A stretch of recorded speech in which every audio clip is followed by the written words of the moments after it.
Welcome to the Rescue, Rebuild, Restore podcast, where we equip church leaders and compassionate Christians to serve the hurting with spirit-led wisdom. I'm your host, Suzanne Burns, author of the book, Rescue, Rebuild, Restore, Compassion That Works. Together, we're going to explore how to rescue body and soul, rebuild spirit and will, and restore lives through the Holy Spirit's power. Because every person deserves to be seen, healed, and loved. Let's dive into today's episode and discover how to live out this calling. Hi, and welcome back to another episode of Rescue, Rebuild, Restore, the podcast where compassion meets action. And so today I want to talk about the lasting long-term effects of trauma. That's one of the things that I talk about a huge amount here on this podcast. That to me is the root of virtually all addiction situations, virtually all poverty mindset philosophies, worldviews, and it really affects the severity of any mental health diagnoses or mental health symptoms. You know, sometimes you can have symptoms and behaviors without necessarily a diagnosis. But trauma absolutely affects all of that. It affects our mental health. It affects our lived experience of the challenges that we may face. So the question today is, why is that the case? How does what happened to me when I was 3 continue to affect me in my 40s? Right? So take a look at this slide here on the screen, and I want you to understand that this is how it affects. Remember, your adverse childhood experiences are those things that happen from birth to age 18. Things like physical, emotional, or sexual abuse, physical or emotional neglect, a parent incarcerated, a parent who was in active addiction, living in a household of domestic violence, all of these kinds of things that are affecting you as a young person as you mature through the most formative years of your life, that birth to age 18. So all of that changes who we are and how our brain gets wired. Notice here too that it's also the frequency and the severity of any of those things, right? Like you could experience one instance of eviction, of homelessness, and maybe it lasted for 6 weeks when you were 4. And that's certainly going to affect you, but it's not going to affect you nearly to the level of that happening to you over and over and over again, repeatedly throughout those years. So one instance isn't likely to affect you to the same degree as someone who experiences that multiple times, or a singular rape versus being raped 4 or 5 different times over the course of a decade, being molested once versus being molested over 5 or 6 years, right? So there's a level of severity that this questionnaire doesn't really address. However, what it does do is it creates your ACE score. So just looking here at the ACEs questionnaire here, how many of these things did you experience from the age of 0 birth to age 18? And that gives you your score. About 40% of the US have a score of 0 or possibly 1, depending on, their perception of things. Fatherlessness is, historically, this was listed as divorce, but I think fatherlessness actually fits that better in our society today. So if your father was not around, or if you had, a variety of men coming in to fill that role of father, mom's new boyfriend, but they didn't last very long, that certainly is a trauma, right? Even if those men were not mean to you, not bad to you, it still is a trauma that they were in and then out of your life over and over and over. Approximately 10% of the US population have an ACE score of 7 or greater. The reality in the ministry that I run is that 10% is 100% of our residential clients. And in the non-residential, they generally have an ACE score of at least 4 to 6 and on up. But those 8, 9, 10s, those are definitely almost always our residential clients. So that just kind of already paints a snapshot of how this is going to be interconnected. So take a look again here on this triangle, the impact of these childhood experiences on your health and your well-being throughout life. So think about this as a child growing, right? You experience those adverse childhood experiences there at the very bottom of the pyramid. And then that leads to interrupted neurodevelopment or disrupted. Things like, I've talked in the past on this channel about maybe because of the timing of your traumatic experiences, maybe your gut doesn't adequately develop. Right? So then you have a lifetime, your teenage years of home instability, of food instability, maybe you're a runaway, things like that. So you get used to eating gas station food. You get used to a bag of chips and a Mountain Dew being dinner. You get accustomed to those kinds of unhealthy things, which further exacerbates your unhealthy gut system.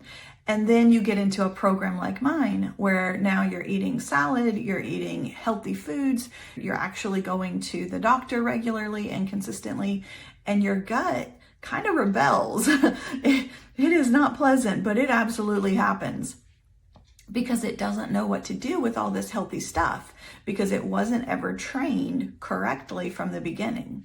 So that's just an example of how that neurodevelopment can be disrupted. That's physical development, but it's also in your brain as well. So your brain, you learn from the back to the front. You learn from the base of your skull in infancy all the way through to your prefrontal cortex, which is right here behind your forehead, somewhere in the neighborhood of ages 18 to 24 in a typically developing individual. On average, that's when a typically developing person, their prefrontal cortex is going to be fixed and completed by age 24.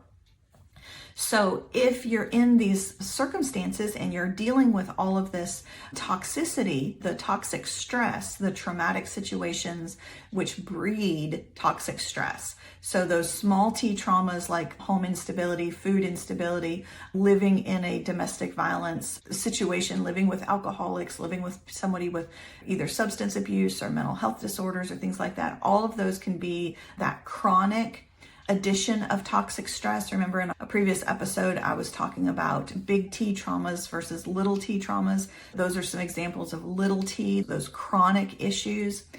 And then you have on top of that, the big T traumas of acute traumatic situations like a car accident or a friend is murdered in front of you, or you are raped, or things that are specific and pinpointable.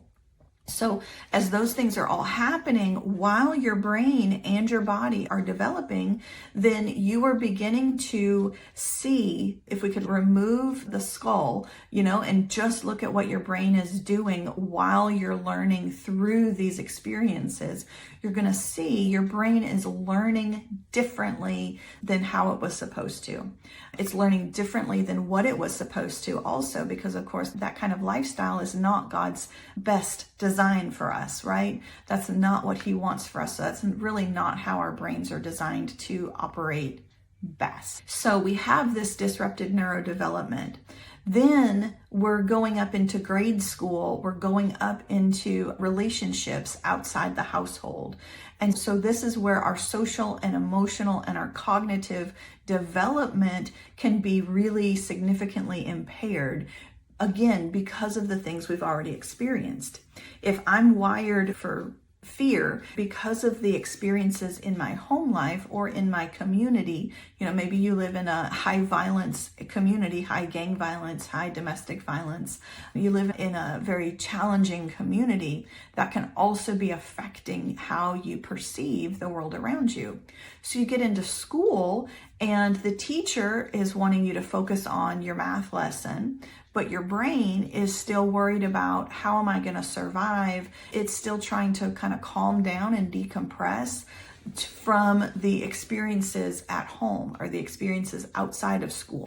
And so what happens when the teacher feels like you're not paying attention, or you're not working as hard as somebody else, or you start falling behind cognitively because of the other things, like you're distracted, right? You're distracted. You can't be learning how to conjugate verbs because you're focused on what's dad going to do, or the pain of the beating that you got last night, or things like that.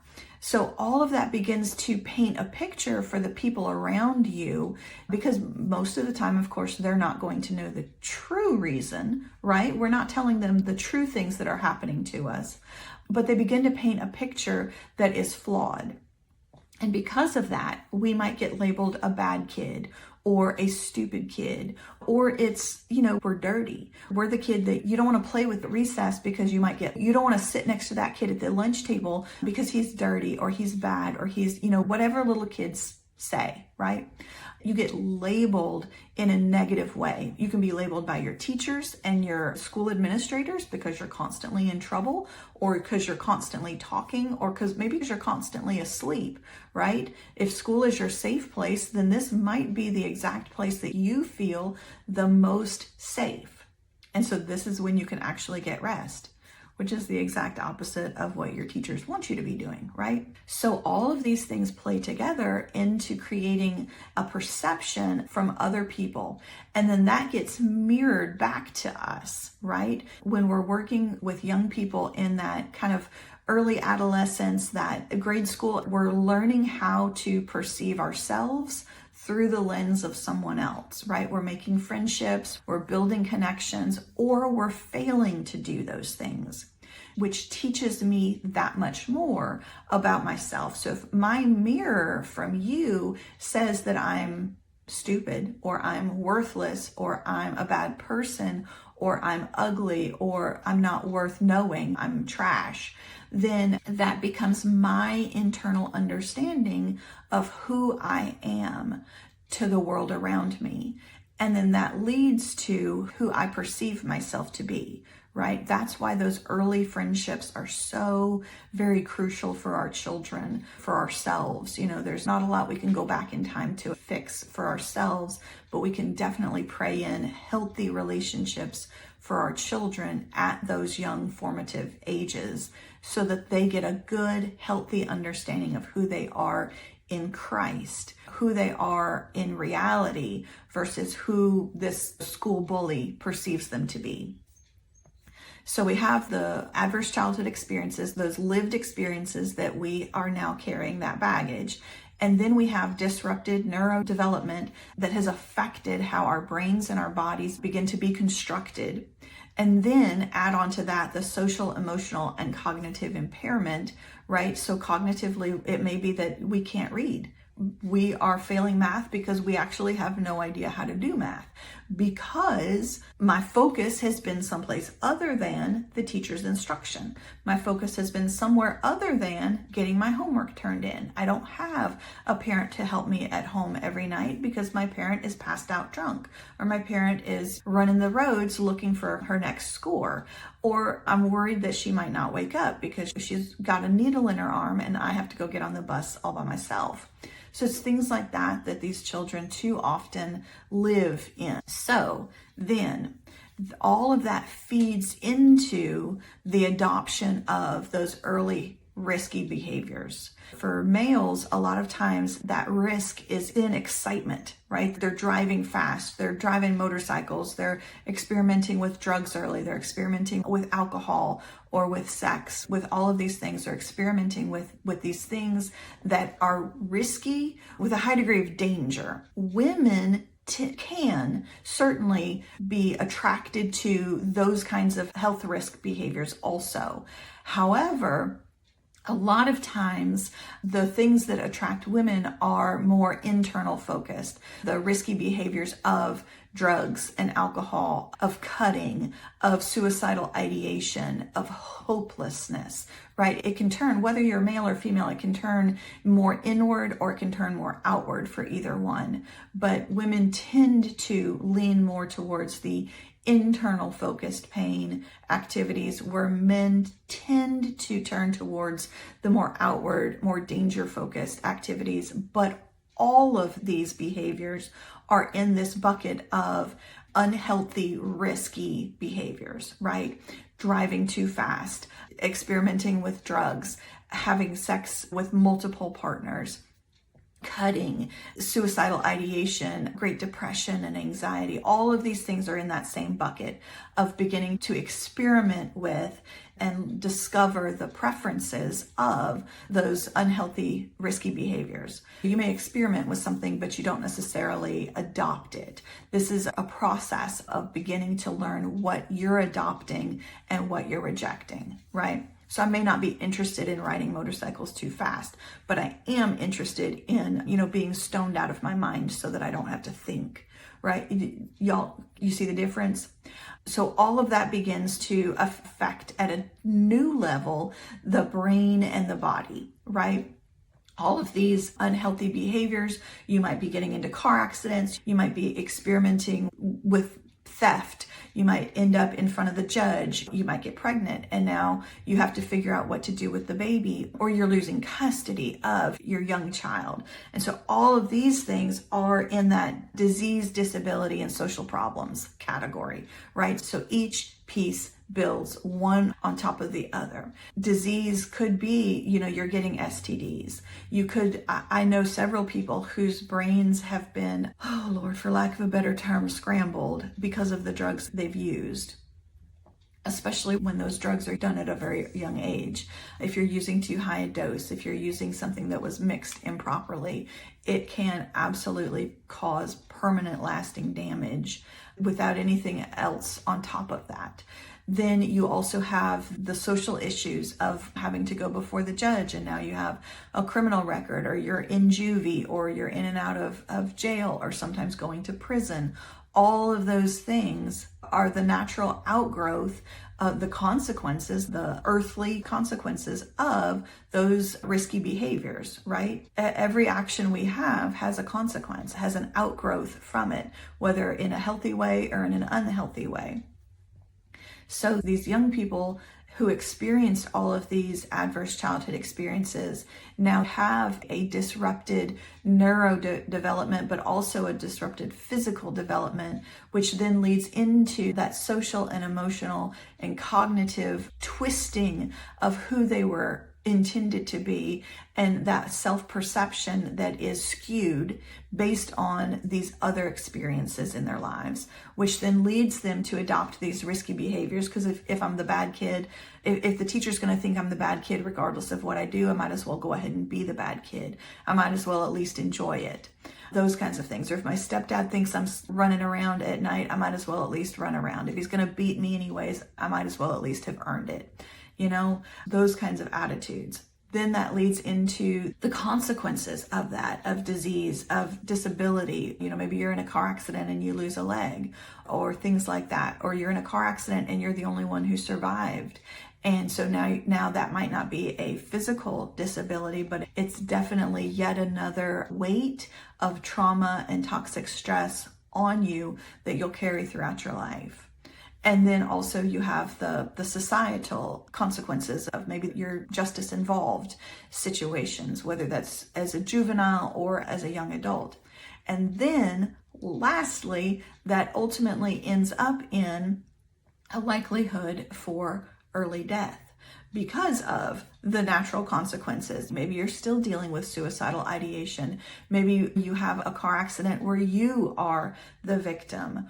But also, these kinds of things can carry over into lung cancer, into chronic illnesses like diabetes, heart disease, and different things like that. Studies have shown that a lot of chronic problems later in life are directly correlated back to the number of adverse childhood experiences that somebody had.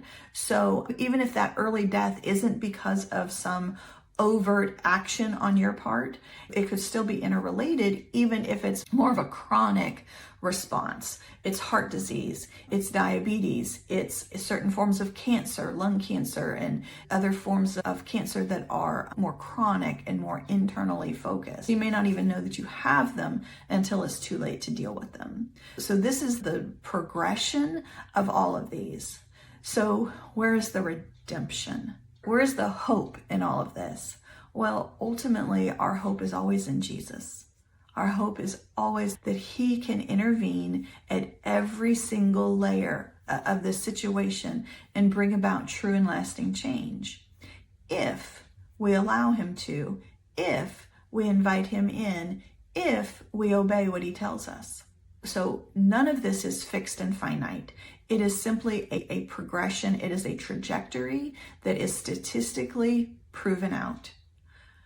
But intervention is always on the table when it comes to Jesus. I have seen my clients, my girls, who have come into our program talking out of their heads because of the effect. They're no longer addicted when they come into our program. We do not take women in active addiction.